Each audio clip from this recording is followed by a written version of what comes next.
the fan base of this franchise is unlike anything I've ever seen. I think it's unlike anything the studio's ever seen.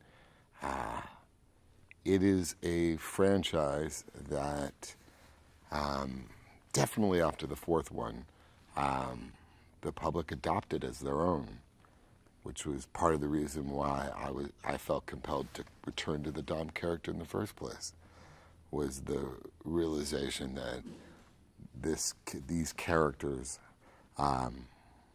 this family, this world, these themes, these codes of honor and loyalty and of brotherhood have been adopted by a huge public.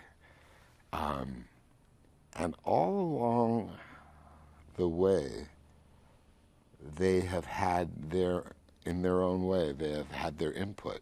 What we wanted to do was celebrate the Cuban spirit in that opening scene. So you'll feel that when you see this movie. You'll feel that the franchise is writing a love letter to Cuba.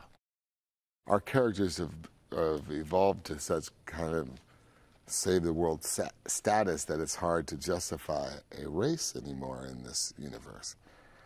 So the idea that we were able to do this race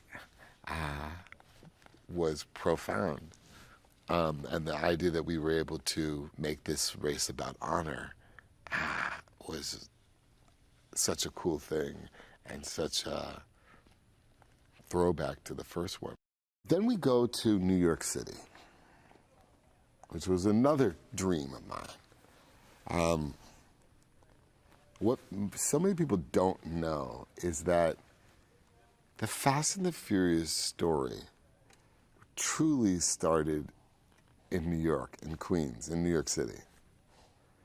Because the article from Vibe magazine at the time was of these streetcar races in Queens, in Dominican streetcar races in Queens. So I always felt like there was some poetic justice for our characters to somehow return to New York. And New York in itself, the metropolis, is such a great canvas for streetcar chases, and the action that ensues in New York City is just so hard to beat. It's such a great location. So I think that New York sequence is going to blow people's minds. Helen Mirren. Well, the truth of it all is what's so fascinating. She started calling me out on talk shows, and saying, "I love Vin Diesel and I want to be in Fast and Furious, and make that happen, Vin."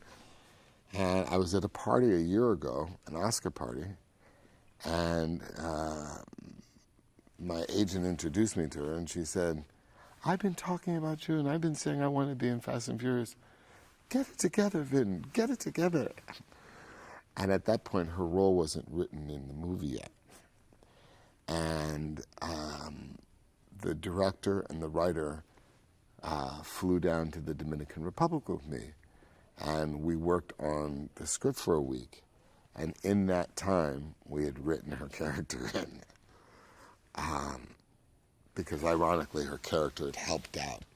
It was almost a gift for us because she provided the connective tissue we really, really needed and might not have realized how desperately we needed for our plot. One of my favorite moments of filming Fast 8, Fate of the Furious, was doing scenes with Helen Mirren. What we really needed was a director that was going to focus with a dilithium exactitude on performance. That's why we have Oscar-winning actors in this film, and it's why Gary Gray was the perfect director for this film, for this chapter. I feel like